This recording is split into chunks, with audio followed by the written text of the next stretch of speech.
Hello friends, एस्केला classes में एक बार फिर आप सभी का स्वागत है।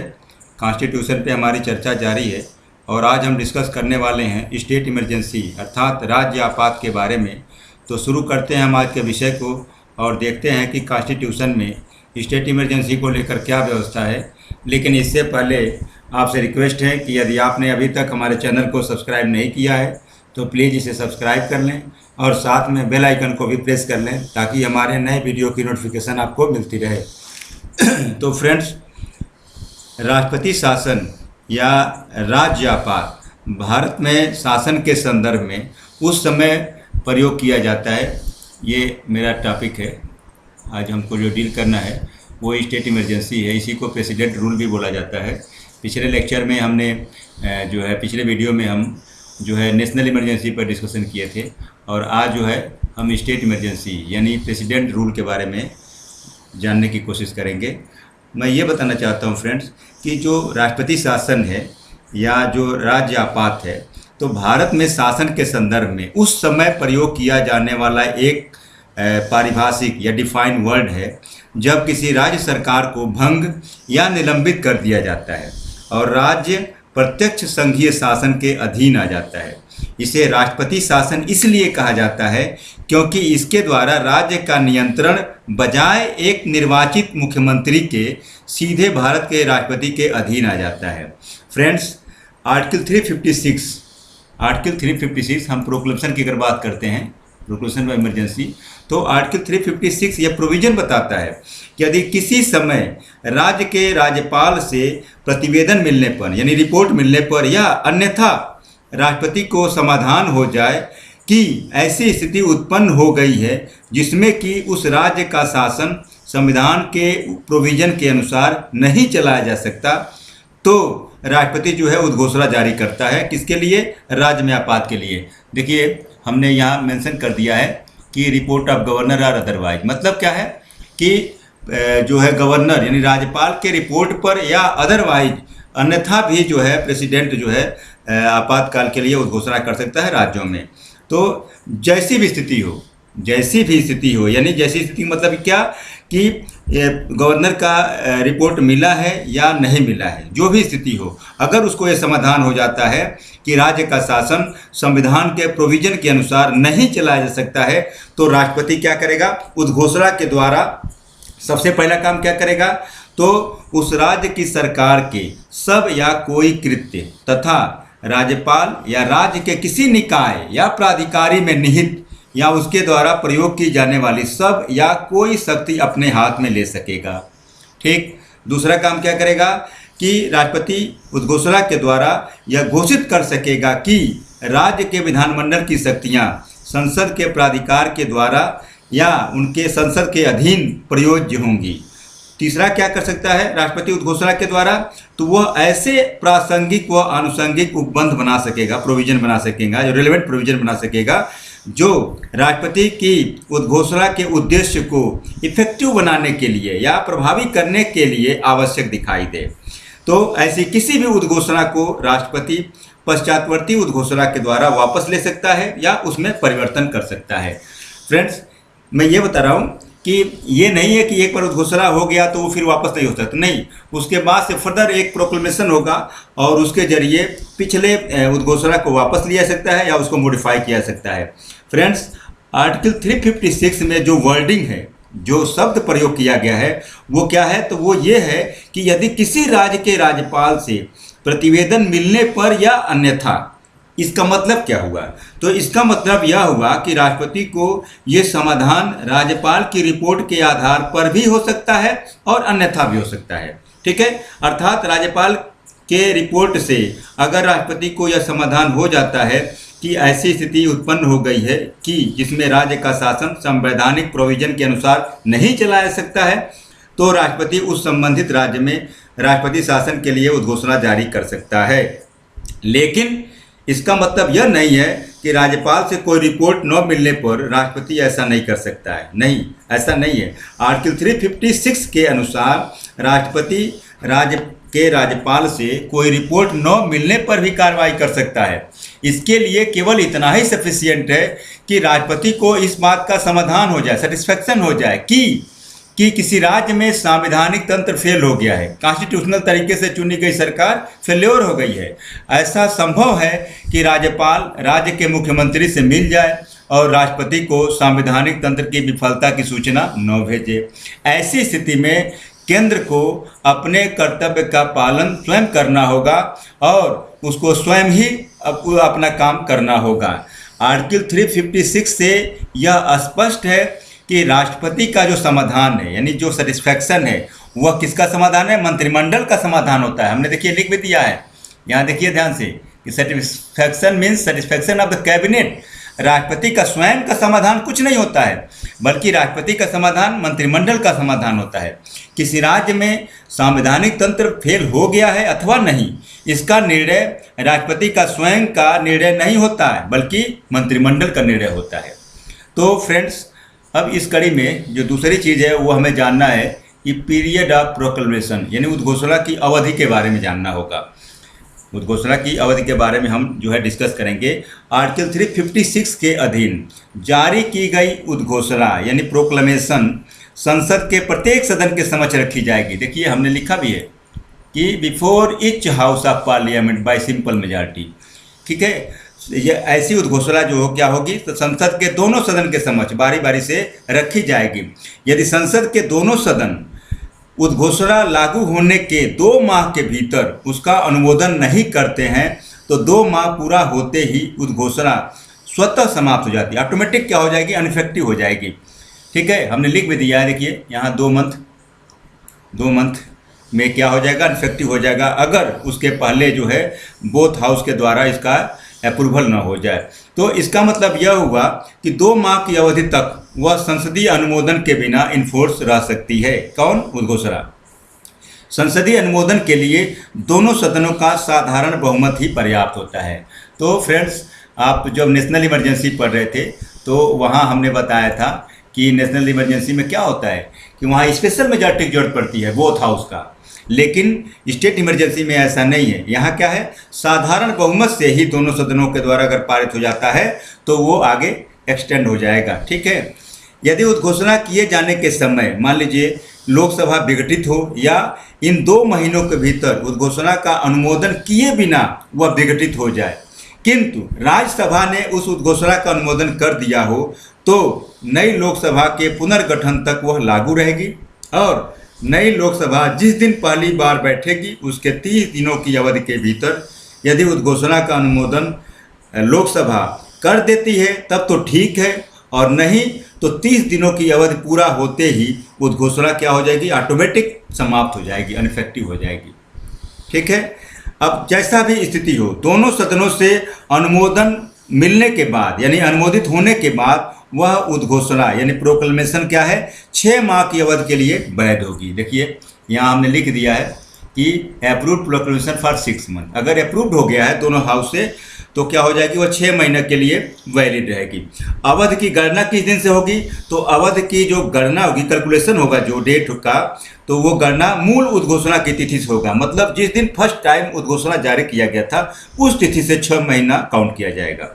जितनी बार उद्घोषणा को बढ़ाया जाएगा वह हर बार 6 माह के लिए ही बढ़ेगी। यदि लोकसभा इस दौरान विघटित हो जाती है, मतलब कहने का देखिए मान लीजिए एक बार 6 महीने के लिए बढ़ गया, फिर दूसरी बार फिर बढ़ाना है 6 महीने के लिए, और उसी बीच जो है लोकसभा विघटित हो गई, तब क्या सीन होगा, तो वह केवल राज्यसभा के अनुमोदन से ही बढ़ जाएगी। बढ़ तो जाएगी तत्काल में, लेकिन लोकसभा को अपने पुनर्गठन के बाद पहली बैठक के 30 दिनों के भीतर उसका अनुमोदन करना होगा, अन्यथा वह स्वतः रद्द हो जाएगी। ठीक है, तो इस प्रकार उद्घोषणा की अवधि 1 वर्ष तक बढ़ाई जा सकती है।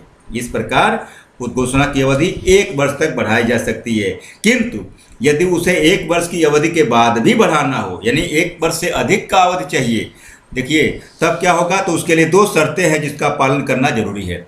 यहाँ हमने लिख दिया है कि मान लीजिए 1 साल से अधिक हमको करना होगा, तब हम क्या करेंगे, तो यहाँ देखिए कि हमने लिख दिया है मोर देन 1 ईयर 2 कंडीशन है।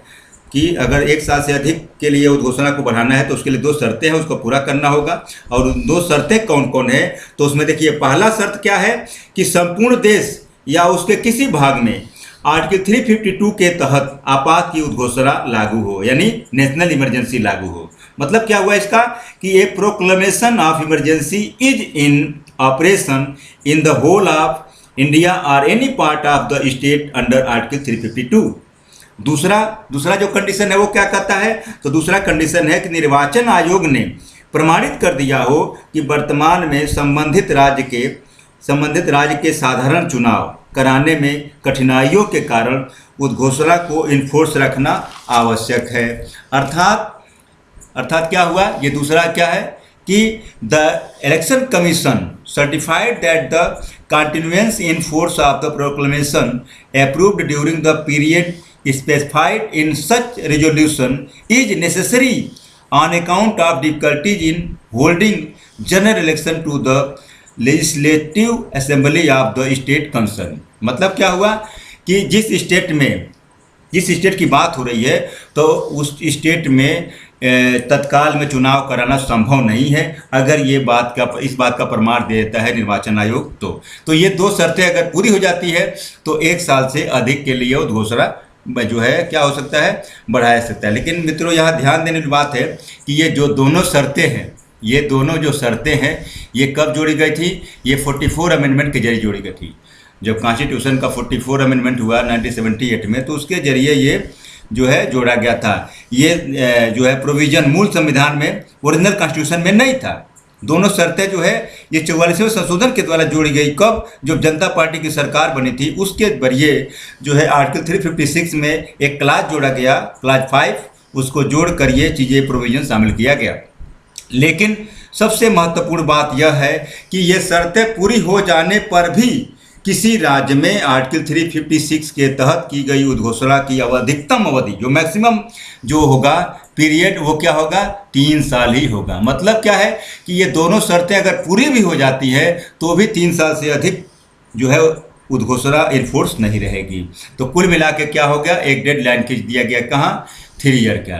जबकि नेशनल इमरजेंसी में क्या था, नेशनल इमरजेंसी में मैक्सिमम पीरियड कहीं भी मेंशन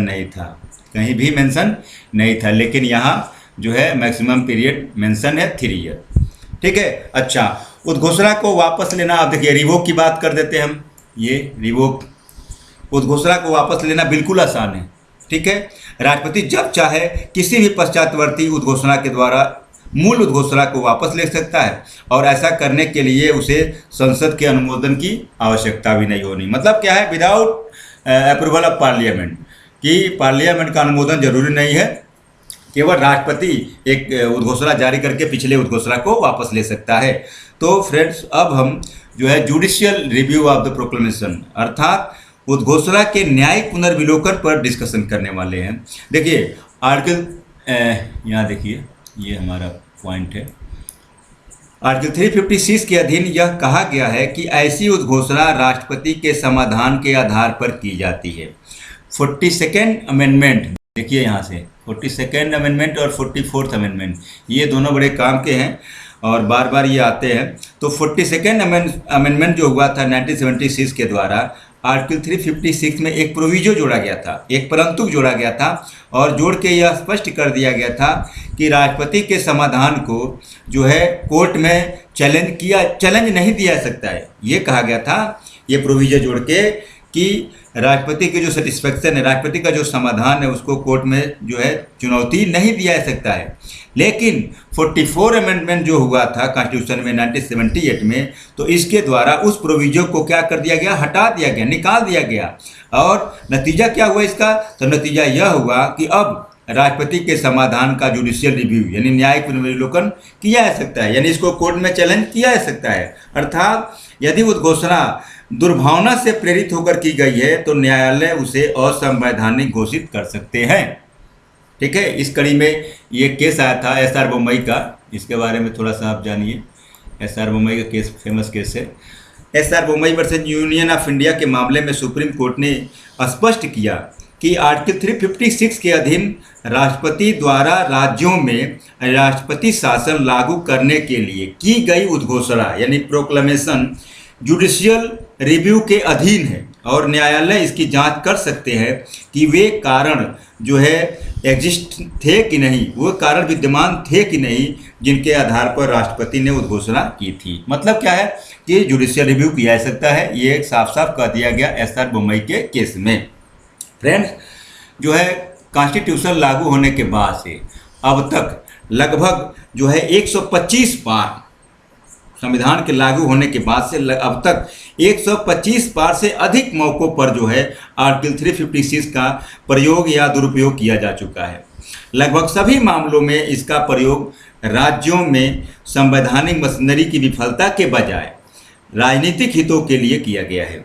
पूर्व प्रधानमंत्री श्रीमती इंदिरा गांधी के समय की बात है, श्रीमती इंदिरा गांधी ने आर्टिकल 356 का प्रयोग लगभग 27 बार 27 टाइम 27 बार उन्होंने इसका इस्तेमाल किया और अधिकांश मामलों में इसका प्रयोग बहुमत वाली जो मेजॉरिटी वाली गवर्नमेंट थी उसको हटाने के लिए किया गया था। वर्ष 1977 में जब जनता पार्टी की सरकार बनी तो जनता पार्टी की सरकार बनने के बाद उसने भी जो है प्रतिशोध के रूप में 9 कांग्रेस शासित राज्यों की सरकारों को भंग कर दिया। 1980 में 1980 में जब इंदिरा गांधी पुनः सत्ता में आई तब एक ही बार में विपक्षी दल द्वारा शासित 9 राज्यों की सरकारों को भंग कर दिया गया। इसके बाद भी चुनी गई सरकारों ने आर्टिकल 356 का दुरुपयोग इसी प्रकार जारी रखा। ठीक है, इस संदर्भ में जो सरकारिया आयोग गठित किया गया था, आप देख सकते हैं सरकारिया आयोग भी गठित किया गया था, जिस सरकारिया आयोग की सिफारिशों के बारे में भी हमको जानना चाहिए। ठीक है, इनका पूरा नाम जो था वो था justice RS. Sarkaria, justice RS. Sarkaria. तो ये जो है आर्टिकल 356 के दुरुपयोग से संबंधित कुछ सुझाव दिए थे, कुछ सिफारिश किए थे, जिसमें प्रमुख रूप से एक दो है जो बहुत काम के हैं। उन्होंने कहा था कि आर्टिकल 356 का प्रयोग अंतिम विकल्प होना चाहिए, कार्यवाही करने से पूर्व ऐसे राज्यों को चेतावनी देना चाहिए। मतलब क्या है कि मिस्टर जो सरकारिया कमीशन था, तो सरकारिया कमीशन ने ये कहा था कि आर्टिकल 356 का इस्तेमाल जो है एक अंतिम विकल्प होना चाहिए, मतलब इसका इस्तेमाल तब करना चाहिए जब कोई रास्ता और न बचता हो, और ऐसा करने से पूर्व जो कंसर्न स्टेट है उसको चेतावनी दे देना चाहिए। दूसरी बात उन्होंने कहा कि राज्य की विधानसभाओं को भंग नहीं किया जाना चाहिए, राज्य की विधानसभाओं को भंग नहीं किया जाना चाहिए। इसके लिए जो है आर्टिकल 356 में जो है संशोधन किया जाना चाहिए। इसके लिए आर्टिकल 356 में जो है समुचित संशोधन किया जाना चाहिए, न कि विधानसभा को भंग किया जाइए। और उन्होंने एक बात और कही कि सारवान तत्व और आधार उद्घोषणा के अंतिम भाग बना देना चाहिए। मतलब क्या है कि किस ग्राउंड पर उद्घोषणा जारी किया जाता है ये उसका पार्ट होना चाहिए, किसका, उद्घोषणा का। तो ये 2-3 चीज़ों ये जो है जो ये सरकारिया कमीशन में कहा गया था आर्टिकल 356 के मिसयूज को लेकर, तो ये चीज़ हम थोड़ा सा आपको बताएं। अब जो है फ्रेंड्स, हम इफ़ेक्ट ऑफ द प्रोक्लेमेशन अर्थात उद्घोषणा के क्या प्रभाव पड़ते हैं इसके बारे में हम डिस्कस करेंगे।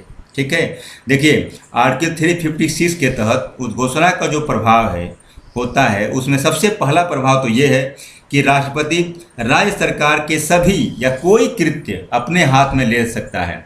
दूसरा प्रभाव क्या होता है कि राष्ट्रपति राज्यपाल या किसी अन्य निकाय या प्राधिकारी में जो निहित या प्रयुक्त सभी या कोई शक्ति अपने हाथ में ले सकता है।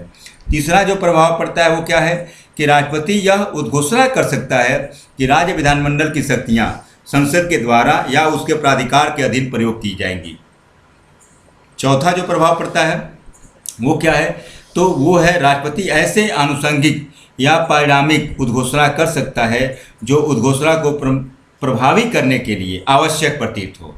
व्यवहारिक स्थिति ये है, देखिए ये तो मतलब फैक्ट है, लेकिन जो व्यवहार में जो होता है, जो व्यवहारिक स्थिति है वो ये है कि आर्टिकल 356 के तहत जो है आर्टिकल 356 के तहत उद्घोषणा करने पर राष्ट्रपति क्या करता है, राज्य की मंत्रिपरिषद को बर्खास्त कर देता है। ठीक है, राज्य का राज्यपाल राष्ट्रपति के नाम पर राज्य सचिव की सहायता से या राष्ट्रपति के द्वारा नियुक्त किसी सलाहकार की सहायता से राज्य का शासन चलाता है। यही कारण है कि व्यवहार में इसे राष्ट्रपति शासन कहा जाता है। आर्टिकल 356 के अनुसार, आर्टिकल 357 के अनुसार, आर्टिकल 357 के अनुसार आर्टिकल 356 के तहत राष्ट्रपति विधानसभा को निलंबित कर सकता है। देखिए आर्टिकल 357 क्या कहता है, तो आर्टिकल 357 यह कहता है कि राष्ट्रपति आर्टिकल 356 के तहत जो है राज्य की विधानसभा को सस्पेंड कर सकता है, निलंबित कर सकता है। और अगर ऐसा करता है तो इस स्थिति में संसद जो है राज्य के विधेयक और बजट पारित करती है। ठीक है, जब स्टेट का लेजिस्लेचर जो है सस्पेंड रहता है तो उस दौरान संसद जो है उस राज्य से के जितने विधेयक होंगे और बजट होंगे उसको पारित करेगी।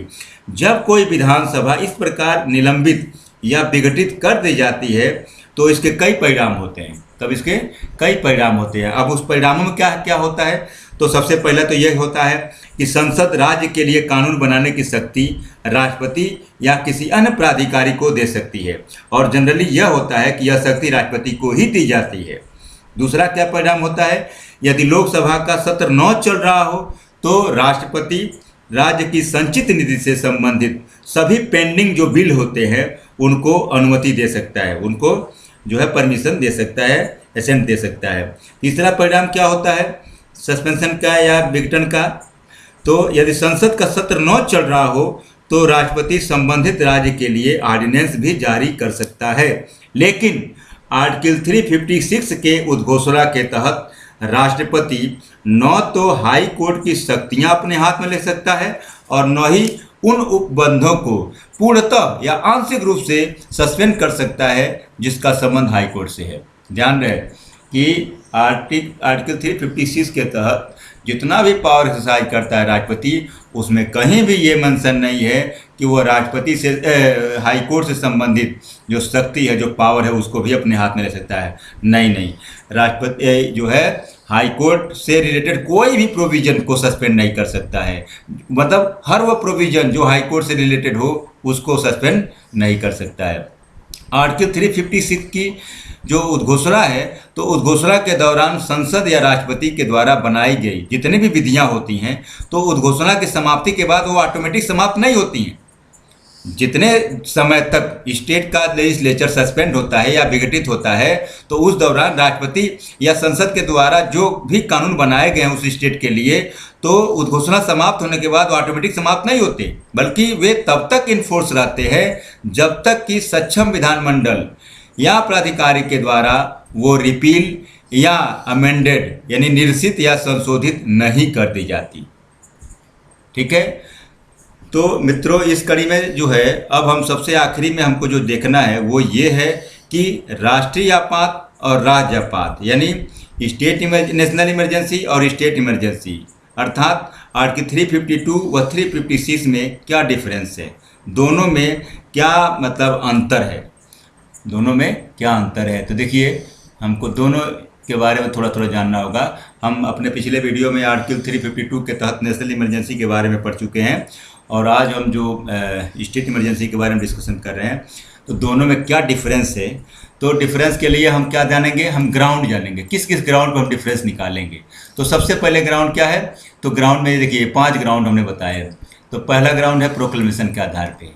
ठीक है, पहला जो अंतर है वो क्या है, उद्घोषणा के आधार पर यानी ग्राउंड ऑफ प्रोक्लेमेशन के आधार पर। देखिए राष्ट्रीय आपात जो नेशनल इमरजेंसी लगता है आर्टिकल 352 के अंतर्गत, तो वो तब लगाया जाता है जब युद्ध, वायु आक्रमण या सशस्त्र विद्रोह का मतलब स्थिति पैदा हो, यानी युद्ध, वायु आक्रमण या सशस्त्र विद्रोह के कारण भारत या उसका कोई भाग खतरे में हो या खतरा सन्निकट हो। लेकिन जब जहाँ तक बात है राज्य आपात की यानी स्टेट इमरजेंसी की, तो राज्य आपात तब लगाया जाता है जब राज्य की सरकार संवैधानिक प्रोविजन के अनुसार न चल रही हो या राज्य आर्टिकल 256 व 257 के तहत जो है यूनियन के डायरेक्शन का पालन न कर रहा हो। ठीक है, तो पहला अंतर क्या हो गया, वहाँ युद्ध या वायु आक्रमण या सशस्त्र विद्रोह का खतरा है। और यहाँ क्या है स्टेट वाले में, तो स्टेट में ये है कि कॉन्स्टिट्यूशनल तरीके से चुनी गई सरकार जो क्या है फेल्योर हो गई है। ठीक। दूसरा जो अंतर है वो जो है पीरियड को लेके है, वो पीरियड को लेके है।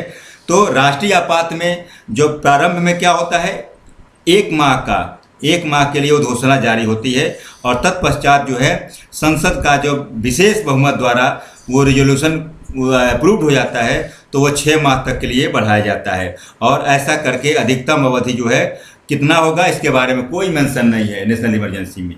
लेकिन राज्य आपात में क्या है, प्रारंभ में 2 माह के लिए वैलिड होता है, उसके बाद से पार्लियामेंट का जनरल ये क्या कहते सिंपल मेजॉरिटी से अप्रूवल जरूरी होता है।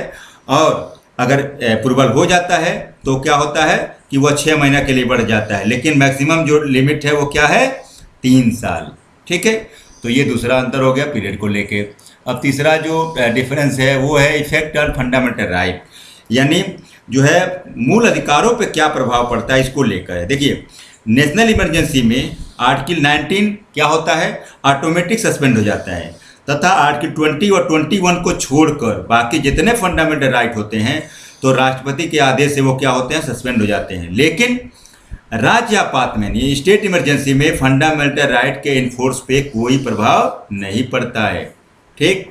चौथा जो अंतर है वो क्या है कि इफेक्ट ऑन स्टेट एग्जीक्यूटिव, यानी राज्य की कार्यपालिका पर क्या प्रभाव पड़ता है, इसको लेके राज्य की कार्यपालिका पे जो प्रभाव पड़ता है उसको लेके क्या अंतर है। अर्थात राष्ट्रीय आपात में देखिए, राष्ट्रीय आपात में संघ की कार्यपालिका राज्य की कार्यपालिका को किसी भी विषय पर निर्देश दे सकती है, डायरेक्शन दे सकती है, परंतु राज्य की कार्यपालिका कार्य करती रहती है, सस्पेंड नहीं होती है। जबकि राज्य आपात में राज्य की मंत्रिपरिषद बर्खास्त कर दी जाती है और कार्यपालिका की शक्तियां राष्ट्रपति में निहित कर दी जाती हैं। ठीक है। और सबसे आखिरी जो अंतर है पांचवा जो है वो है राज्य की विधायिका पर प्रभाव, वो है राज्य की विधायिका पर प्रभाव, यानी state effect on state legislature. तो राष्ट्रीय आपात में देखिए राज्य की विधायिका बनी रहती है। नेशनल इमरजेंसी में क्या होता है, स्टेट का लेजिस्लेचर सस्पेंड नहीं होता है, परंतु संसद जो है राज्य सूची के विषय पर कानून बनाने की शक्ति रखता है। जबकि राज्य आपात में संसद राज्य के बारे में विधि बनाने की शक्ति राष्ट्रपति को दे सकती है या किसी अन्य प्राधिकारी में निहित कर सकती है। विधायिका को निलंबित भी किया जा सकता है या विघटित भी किया जा सकता है। तो फ्रेंड्स, आज हम लोगों ने स्टेट इमरजेंसी या प्रेसिडेंट रूल पर जितनी भी चर्चा हो सकती थी उस पर विस्तार से चर्चा किया और आगे भी यह चर्चा ऐसे ही जारी रहेगी। अपने अगले वीडियो में हम फाइनेंशियल इमरजेंसी पर डिस्कशन करेंगे। आपको हमारा ये वीडियो कैसा लगा कमेंट करके ज़रूर बताइएगा, और अगर पसंद आया हो तो लाइक, सब्सक्राइब और शेयर ज़रूर कीजिएगा। So thank you friends for watching my video. Thank you.